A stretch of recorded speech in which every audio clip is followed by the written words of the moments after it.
জোহরে জানাজা। মুসলিম হয় না জন্ম নিলে মুসলমানের ঘরে, কাফের মুমিন তফাৎটা হয় সালাতের উপরে। হে মানুষ সালাতের উপরে। মুসলিম হয় না জন্ম নিলে মুসলমানের ঘরে, কাফের মুমিন তফাৎটা হয় সালাতের উপরে। হে মানুষ সালাতের উপরে।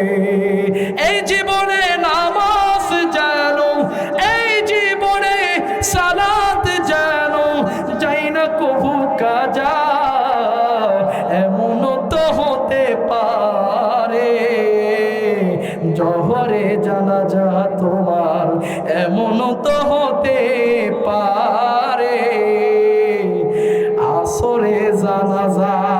জোরে কোন ঠিক কিনা? মুসলমান ভাইরা আমার দিলের কান দিয়া শুনবেন, আল্লাহ পাক আমাদের উপরে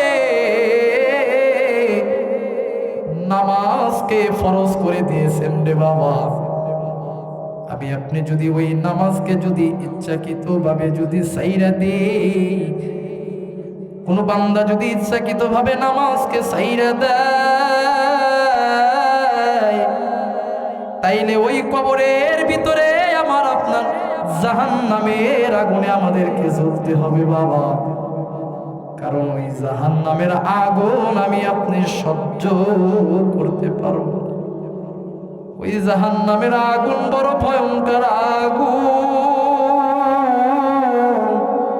কেমনে বরদাস্ত করবেন রে বাবা। এই জন্য নামাজকে কখনো কাইজা দেওয়া যাবে না। আজকে আপনি যখন এশার নামাজ না পইরা যদি আপনি ঘুমের ঘরে চইলা যান, আজরাইল যদি ওই রাতের ভিতরে আপনার কাছে এসে দাঁড়িয়ে যায়, আপনি কি জবাব দেবেন? আপনি যদি নামাজ না পড়ে যদি মৃত্যুবরণ করেন, আজরাইল যদি আপনার সামনে এসে দাঁড়িয়ে যায়, ওই রবের কাছে আপনি কি নিয়ে যাবেন? ও আমার সিরাজগঞ্জের যুবক, ও আমার মৃত্যু বাবারা, অন্তরের মা, দিলের কান দিয়ে শুনবার মা, নামাজ কাইজে দেওয়া যাবে না। ওই নামাজ আমাদেরকে এমনি এমনি ছেড়ে দেওয়া যাবে না।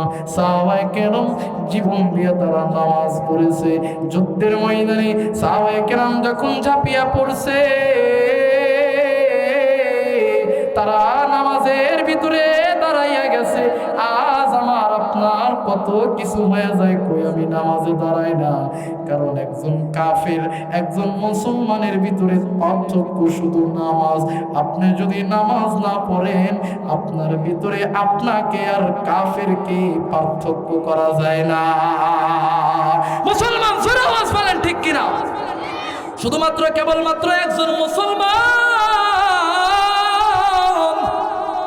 আর একজন কাফেরের মাধ্যমে এই দুইজনের ভিতরে পার্থক্য করতে পারে নামাজ। নামাজ যদি আপনি না পড়েন রে বাবা, তাইলে আপনি মুসলমান নাকি কাফের নাকি বেঈমান আমরা বুঝতে পারবো না। অবন্ধু মুসলমান, সাহাবায়ে কেরাম তারা কতই না কষ্ট করেছে, সাহাবায়ে কেরাম দিনের জন্য কষ্ট করেছে, তবু তারা এক ওয়াক্ত নামাজ কাইজা করে দেয় নাই। ও বন্ধু আমার, কেন আপনার আজকে নামাজ কাইজা হয়ে যায়? কেন আপনি জোহরের নামাজ পড়তে পারেন না? কেন আপনি আসরের নামাজ পড়তে পারেন না? কেন আপনি মাগরিবের নামাজ পড়তে পারেন না বাবা? আপনি কেন ওই দোকানটা বন্ধ করে আপনি নামাজে দাঁড়ায় যান না? ও বন্ধু আমার, সাহাবায়ে কেরাম একটা পোশাক লইয়া তবু তারা নামাজের ভিতরে দাঁড়াইয়া যাইতেন। এক পরিবারের শুধুমাত্র কেবলমাত্র একটুই জামা, একটা পোশাক পরা সন্তান চলে, বাবা চলে, মাও চলে, এরকম পরিবারে একটা পোশাক পরে তারা নামাজ ছাড়ে না, জামাত তরক করে না। ও বন্ধু আমার, ও মুসলমান ভাইরা আমার, দিলের কান দিয়ে শুনবেন, আল্লাহর নবীর একজন সাহাবী, নামটা আব্দুল্লাহ আনসারী রাদিয়াল্লাহু তাআলা আনহু, প্রতিদিন মসজিদে নববীতে যায় যায় নামাজ আদায় করে সর্বশেষ সবার শেষে আব্দুল্লাহ আনসারী মসজিদে নববীতে যায় পিছনের কাতারে দাঁড়ায় যায়। যাওয়ার পর ওখান থেকে নামাজ পড়ে সর্বপ্রথম মসজিদ নববী থেকে আগে আগে বের হয়ে আসে। একদিন নয়, দুই দিন নয়, এইরকম ভাবে কিছুদিন যাওয়ার পর সাহাবায়ে কেরাম আল্লাহর রাসূলকে ডাক দিয়া কয়, নবী আমার, আপনার আব্দুল্লাহ আনসারী প্রতিদিন মসজিদে নববীতে সর্বশেষে আসে নামাজের জন্য। শুধু তাই নয়, আবার নামাজ শেষ করে সবার আগে বের হয়ে যায়। ও নবী আমার, নবীর কাছে সাহাবায়ে কেরাম এটা যখন বিচার দিয়ে দিলেন, একদিন আবু বকর সহ, ওমর সহ, ওসমান সহ সবাই মিলা আব্দুল্লাহর বাড়িতে যায় ঘরের দরজার সামনে ডাকে, আয় আব্দুল্লাহ আনসারী, তুমি কি ঘরের ভিতরে আছো? ঘর থেকে কোনো আওয়াজ বের হয় না। আবু বকর ডাক দিয়া কয়, ও নবীর সাহাবী আব্দুল্লাহ, তুমি কি ঘরে নাই? দিনের নবী ডাক দিয়া কয়, আবু বকর, চলো চলো চলো, আমার সাহাবী আব্দুল্লাহ বুঝি ঘরের ভিতরে নাই। আবু বকর ডাক দিয়া কয়, নবী আমার, কিছুক্ষণ আগে মসজিদে নববীতে নামাজ শেষ কইরা আপনার সাহাবী আব্দুল্লাহ ঘরের ভিতরে প্রবেশ করেছে গো নবী। আব্দুল্লাহ কোন জায়গায় যায় নাই। নবী কয়, হয়তো বা কোন জায়গায় গিয়েছে, চলো চলো চলো। কয়, নবী আমার, ঠিক আছে চলেন। যাওয়ার পর আবার হঠাৎ করে আব্দুল্লাহ আনসারী ওই যে আগের মতোই হঠাৎ করে মসজিদের নববীতে চলে গেছে। নবী আমার ডাক দিয়া কয়, ওগো আব্দুল্লাহ, নামাজ শেষে তুমি একটু অপেক্ষা করবা, তোমার সাথে আমার কিছু কথা রয়েছে। এই কথা বলার পর নবীকে ডাক দিয়া কই, ও নবী আমার, আমি দেরি করতে পারবো না, আপনি আমার বাড়িতে আসুন। নবী আবার সাহাবায়ে কেরামকে লইয়া আবার আব্দুল্লাহ আনসারীর বাড়িতে যায়। যাওয়ার পরে ঘরের দরজার সামনে দাঁড়াইয়া আল্লাহর নবী আব্দুল্লাহ বলে ডাক দিয়েছে। আব্দুল্লাহ ঘরের দরজা খোলে না। নবী আমারকে ডাক দিয়া কয়, আবু বকর ডাক দিয়া কয়, ও নবী আমার, আপনার সাহাবী বুঝি আজও বাড়িতে নাই। নবী আমার ডাক দিয়া কয়, হয়তো বা বাড়িতে আছে। এমন তো অবস্থায় আব্দুল্লাহ আনসারী ঘরের দরজা খুলে দিয়েছে। ডাক দিয়া কয়, নবী আমার, আপনি আমার মায়ের নবী, রহমতের নবী, আপনি আমার ঘরে আইসা গেছে। কোন গরিবের বাড়িতে যদি তার মহাজন মালিক যদি যায়, যদি কোনো কোটিপতি যায়, বলেন তো ওই গরিবের মনে কোনো ভালো লাগে কি লাগে না? জোরে আওয়াজ দিয়ে বলেন। ডাক দিয়া কয়, আমার মহাজন কোটিপতি গরিবের বাড়িতে আসছে। এই জোরে আওয়াজ দিয়ে বলেন, ঠিক কিনা? খারাপ লাগে? মুসলমান ভাইরা আমার, আব্দুল্লাহ আনসারী রাদিয়াল্লাহু তাআলা আনহু বড় খুশি হয়ে গেছে। দিনের নবী আমার, মায়ার নবী আমার বাড়িতে আসছে। বড় খুশি হয়ে নবীকে ডাক দিয়া বলে, ইয়া রাসূলুল্লাহ, ইয়া হাবিবাল্লাহ, কেন আপনি আমার বাড়িতে আসেন? বলেন বলেন বলেন বলেন বলেন। নবী আমার ডাক দিয়া কই, ওগো আব্দুল্লাহ, আমার সাহাবীরা তোমার নামে প্রোটেকশন দিল, তুমি নাকি সর্বশেষে তুমি মসজিদে নববীতে নামাজের জন্য ঢুকিয়া যাও, আবার নামাজ শেষ করে সবার আগে মসজিদ থেকে বের হয়ে আসো। কেন কেন কেন রে? বলো বলো বলো, তাড়াতাড়ি করে আমারে বলো। আল্লাহর নবীর সাহাবী আব্দুল্লাহ আনসারী চোখের পানি সাইরা দিয়া নবীকে ডাক দিয়া কয়, ও নবী আমার, তাইলে আপনি আমার ঘটনাটা শুনেন গো নবী। আমি কেমনে আগে আগে মসজিদে আসবো? আমার ফ্যামিলিতে, আমার পরিবারের স্বামী স্ত্রীর একটাই মাত্র কাপড়, একটাই মাত্র পোশাক।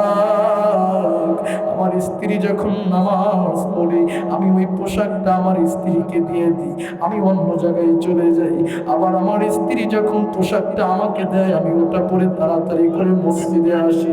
কেন? আমি ওই দিনের নবীর পিছনে নামাজ না পড়লে ভালো লাগে না, আমি নামাজ ছাড়তে পারবো না। এই কারণে আমি দিনের নবীর পিছনে এসে নামাজ পড়ি, আমার লেট হয়ে যায়। আল্লাহর নবী এই কথা শোনার পরে আল্লাহর নবীর চোখ থেকে জোর জোর করে পানি পড়তেছে। আবু বকর ডাক দিয়া কয়, এই আব্দুল্লাহ। ওমর ডাক দিয়া কয়, আব্দুল্লাহ রে, তুই আমার নবীকে কি বললি যে আমার নবী কান্না করতেছে? আমার নবীরে কি তুই গালি দিস? বল বল বল, আমার ভাইয়ের নবী কেন কান্না করে রে?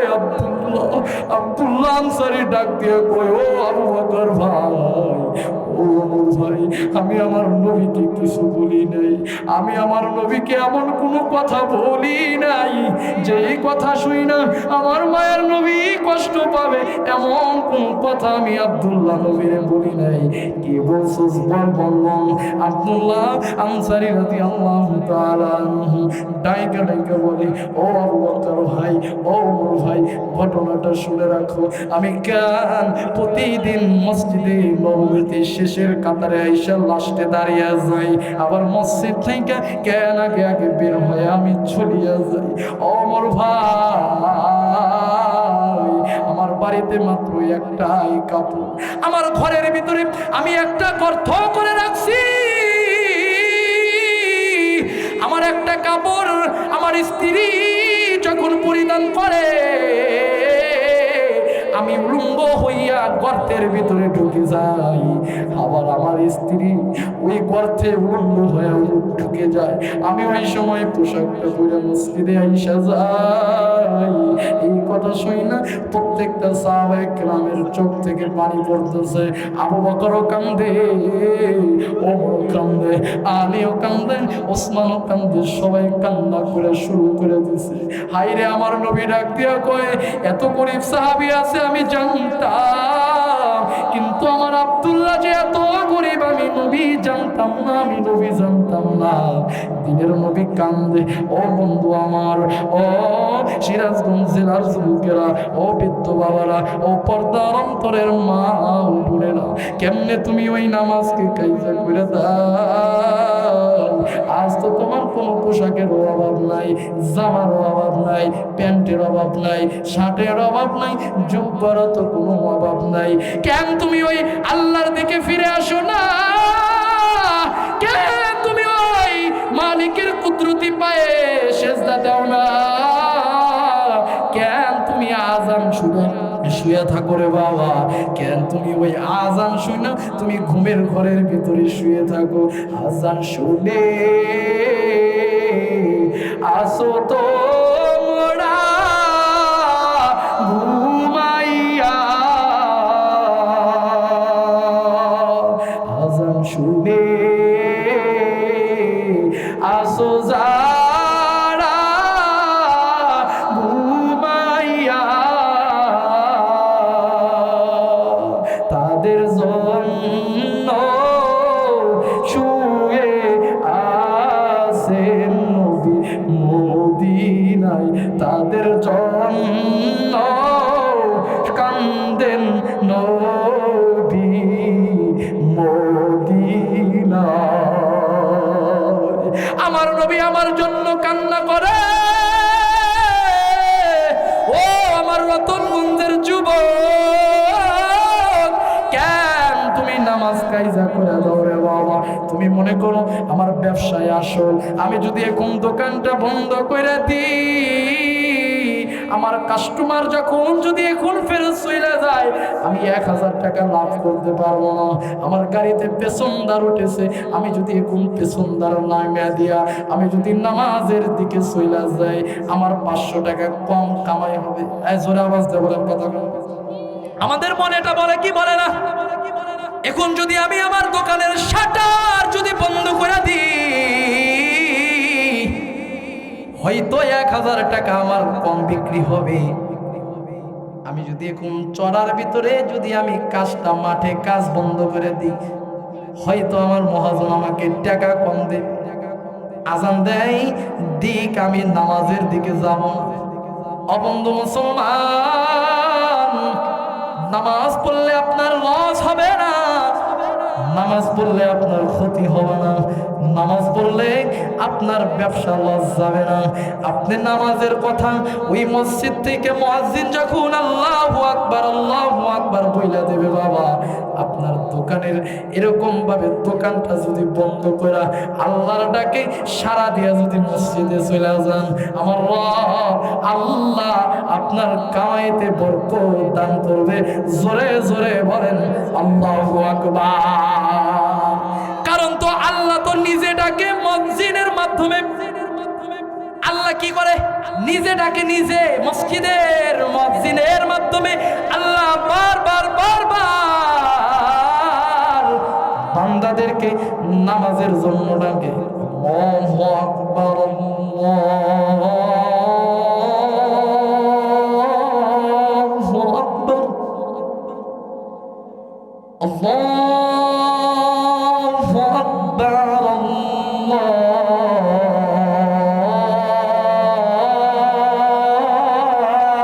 আল্লাহু আকবার। আশহাদু আল্লা ইলাহা ইল্লাল্লাহ।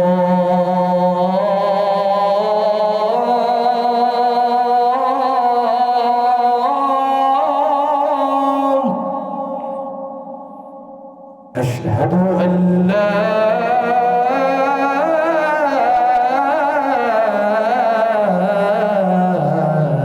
إله إلا الله।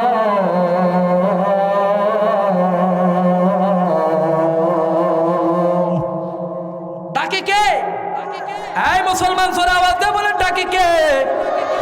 আল্লাহ বারবার, আল্লাহ তাআলা বারবার ওই মসজিদের মিনারা থেকে মুয়াজ্জিন ডাকে। আপনি কেন ওই আল্লাহর দিকে যান না রে বাবা?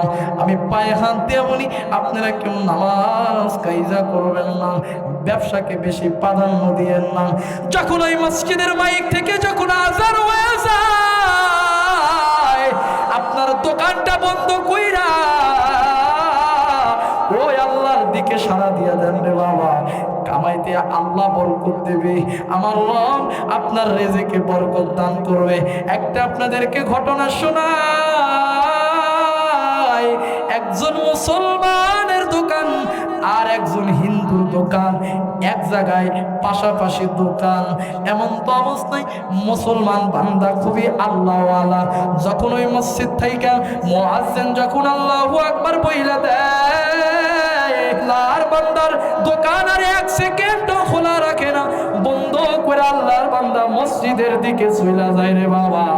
এমন তো অবস্থায় হঠাৎ করে একদিন ওই মুসলমানের দোকানে আজানের সময় কাস্টমার আসছে, বড় কাস্টমার, অনেক টাকার মাল নেবে, অনেক টাকার কিনেবে, অনেক টাকার মাল সামান নেবে। দোকানে এসে ডাক দেয়া কয়, দোকানদার তুমি কি আমার এইটা এটা এটা এটা দিবা?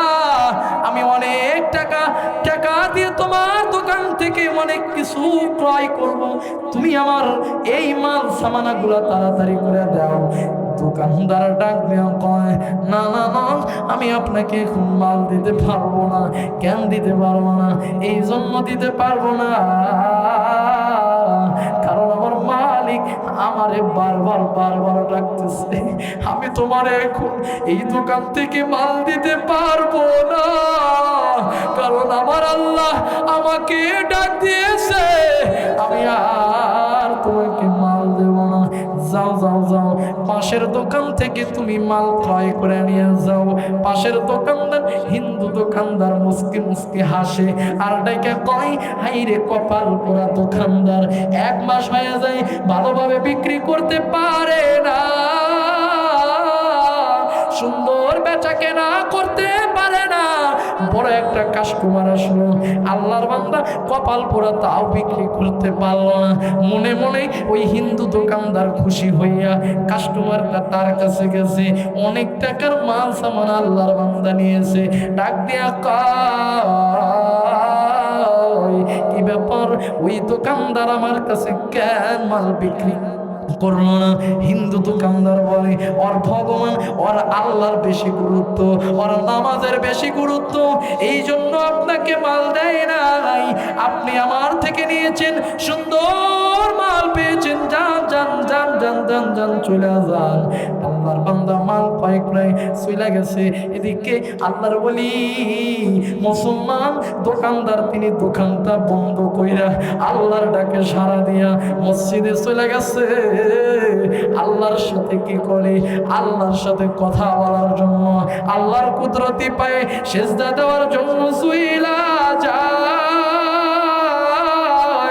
আল্লাহর বন্ধু আল্লাহর সাথে কথা বইলা, আল্লাহর সাথে সম্পর্ক ভালো কইরা, আল্লাহর সাথে এরকম ভাবে সম্পর্ক, সুসম্পর্ক রাখা, আল্লাহর বান্দা বিসমিল্লাহ বইলা দোকান খুলছে। দোকানটা খোলার পর আমার আল্লাহ ফেরেশতাদেরকে ডাক দিয়ে কয়, ও ফেরেশতা, যা যা যা, ওই দেখ আমার বান্দা অমুক এলাকার ভিতরে অমুক দোকানদার আমার ডাককে প্রাধান্য দিয়া, আমি মালিককে ভালোবাসা, আমি রবের জন্য আমার পেয়ারা বান্দা দোকানের বন্ধু কইরা আমার বান্দা আমার কুদরতি পায়ে সেজদা দিছে। যা যা যা যা যা, আমি বইলা দিলাম তোরা আজকে ওই দোকানে যাবি, দোকানে যাইয়া আমার বান্দা 1 মাসে যেই টাকা বিক্রি করলে লাভ হইতো, আমার বান্দার দোকানে যাইয়া ওই টাকা পরিমাণ লাভ করে মালগুলা ক্রয় করে নিয়ে আসবি। জোরে জোরে বলেন আল্লাহু আকবার। কেমন করে ঘুমাও তুমি, কেমন করে ঘুমাও তুমি, ফজর করে কাজা, এমন তো হতে পারে জোহরে জানাজা তোমার, এমন তো হতে পারে জোহরে জানাজা।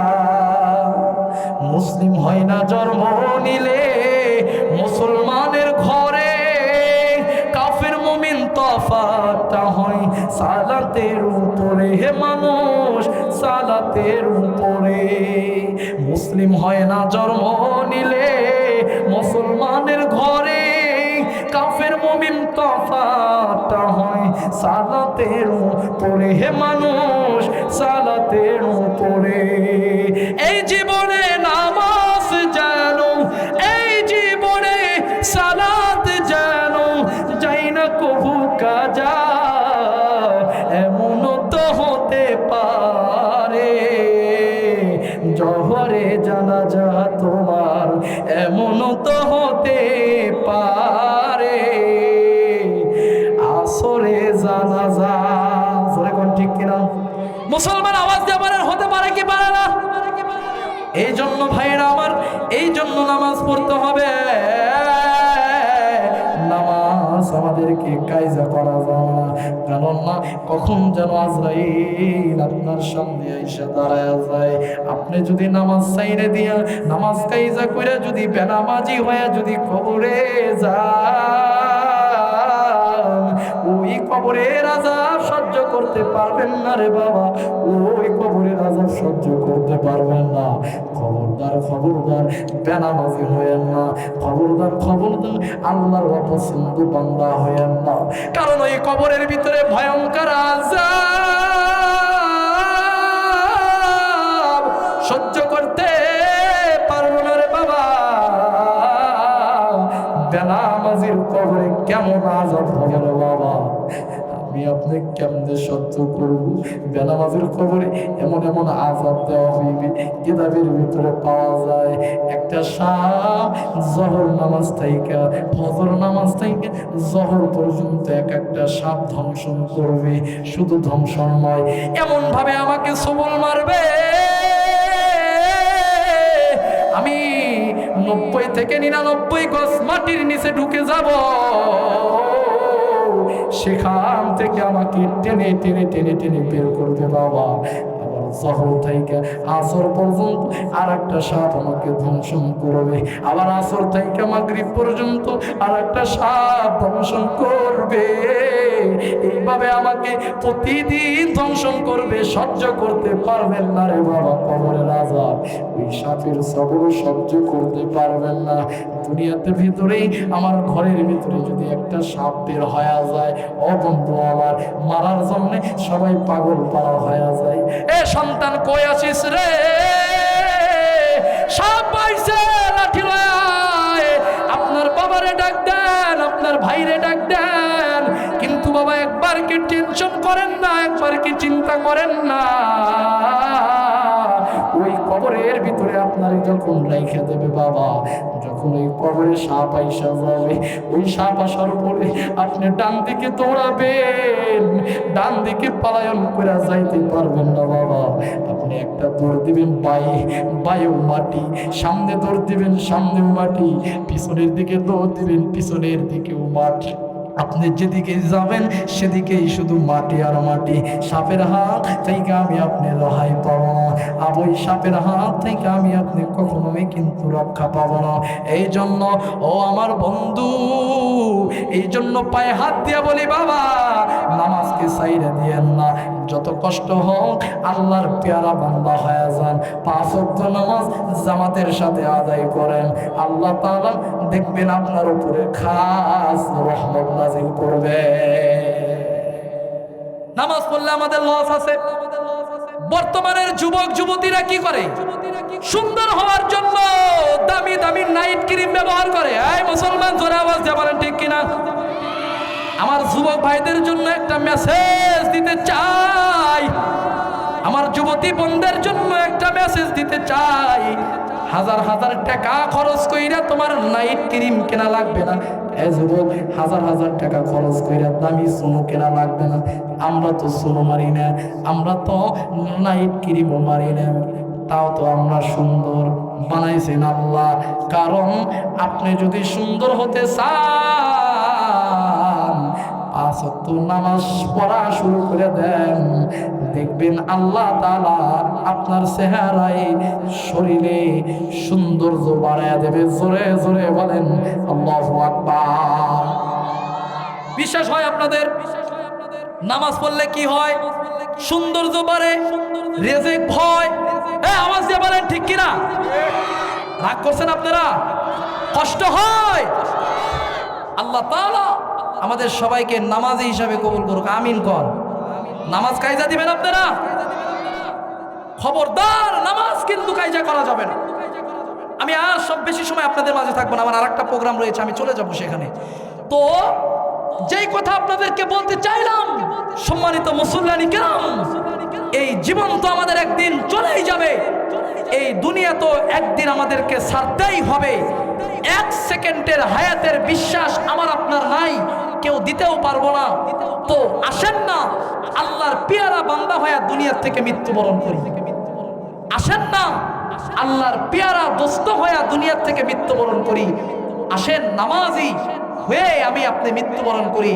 দুনিয়ার এত সম্পদ আপনি করতেছেন, যত কিছু আপনি করতেছেন, কোনো কিছুর হিসাব আল্লাহ সর্বপ্রথম আপনার থেকে আমার থেকে নেবে না। একটাই হিসাব আল্লাহ পাক কিয়ামতের ময়দানে আমার থেকে হিসাব নেবে। বান্দা হিসাব দিয়ে যাও, দুনিয়াতে কয় ওয়াক্ত নামাজ জামাতের সাথে গুরুত্বের সাথে ইহতিমামের সাথে তুমি আদায় করেছো, হিসাব দিয়েছো। এটাই কাল কিয়ামতের ময়দানে আমার সর্বপ্রথম হিসাব দিতে হবে।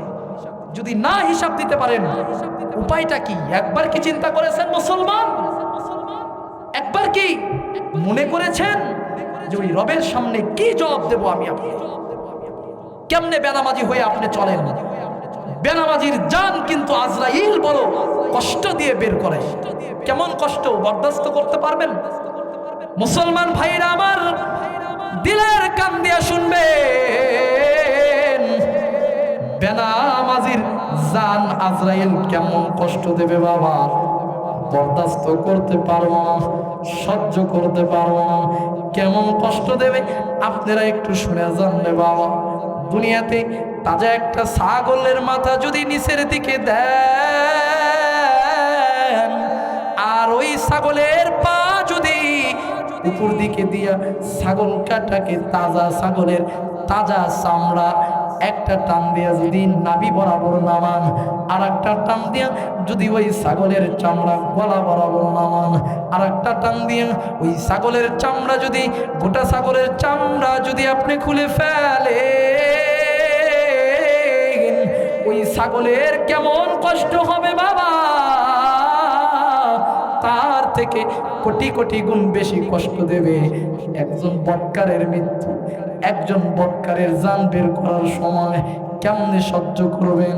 ও আমার রতনগঞ্জের এলাকার যুবক, অবৃদ্ধ বাবারা, পদ্মার অন্তরে মা ও বোনেরা, পায়ে হাত দিয়ে বলি, সহ্য করতে পারবেন না, বেনামাজি হয়ে মরেন না, বেনামাজি হয়ে আমার রবের কাছে যায়েন না, আল্লাহর পেয়ারা বান্দা হয়ে যান। আপনি যে এশার নামাজ না পড়ে যে ঘুমিয়ে গেলেন, আপনার ওই রাতের ভিতরে যদি আজরাইল সামনে এসে যায়, আপনার জানখানা যদি বের করে নেয় রে বাবা, কি আযাব হবে, কি কষ্ট হবে, সহ্য করতে পারবেন না। অনেক মানুষ যখন মৃত্যুবরণ করে, অনেক মানুষের মৃত্যুর সময় কিন্তু পায়খানা বের হয়ে যায়, আবার অনেক মানুষের চোখগুলা কিন্তু বড় বড় হয়ে যায়, আবার অনেক মানুষ কিন্তু এরকম ভাবে কষ্ট দেয়, এমন কষ্ট হয় তারা আজরাইলকে দেখে সহ্য করতে পারে না। এই জন্য আপনাদেরকে বলবো, ওই আজরাইল এমন ভয়ঙ্কর স্বরূপ নিয়ে আমাদের সামনে আসবে, বেনামাজির সামনে এমন ভয়ঙ্কর স্বরূপ নিয়ে আসবে, কেউ বরদাস্ত করতে পারবেন না।